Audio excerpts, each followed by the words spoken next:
I am Farhan ul Haque. I am from India and a game development student at SA and an aspiring writer. So, a large part of SA's learning process is simulating the work conditions of the creative media industry. So, for game development, this includes project planning, project management, and a few other things that involve working in a team with other people that you've never really worked in. That's essentially the center of almost all our studio projects. Arguably, the best piece of advice I've gotten at SAE would be the first few projects you come up with aren't going to be that good.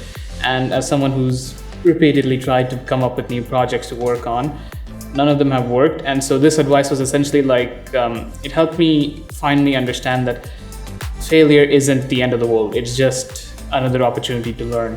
The most enjoyable experience would be back in Studio 2 when we were programming artificial intelligence for game enemies.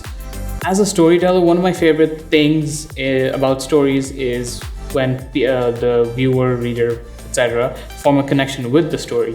Games is arguably one of the best mediums to do so because now players have the agency and the capacity to have an impact on the story and whatever consequences come out of it. And as a result, I want to make my own games so I can tell my own stories. For current SAE students, the best advice I can give is don't focus too much on being unique. It'll just come to you eventually. Focus more on finding what you like and then figuring out, can you do it, can you not?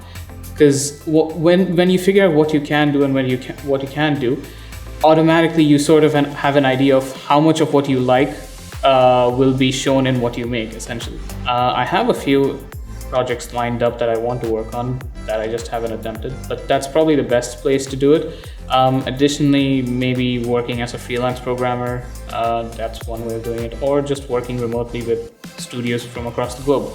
Those are best ways I could probably use my skills. So currently, it's mostly just mobile games, but Abu Dhabi is investing into creating a gaming hub in their city, so that's a big plus for game developers. And there's been an oversaturation of studios in the US and stuff, so a lot of the market is slowly starting to shift focus onto this side of the world. This includes places like India and the Middle East, so yeah, UAE is definitely going to be at the forefront for that. What I've learned about game development in the past 2 years would probably take me, let's be honest, it'll take me a decade if I tried to do it on my own. So yeah, it's definitely worth the time and money. And now, because A, we learn how to work in the industry, B, we learn some like best practices stuff, and C, we learn, okay, these are the places on the internet you can look for if you want to learn more about it.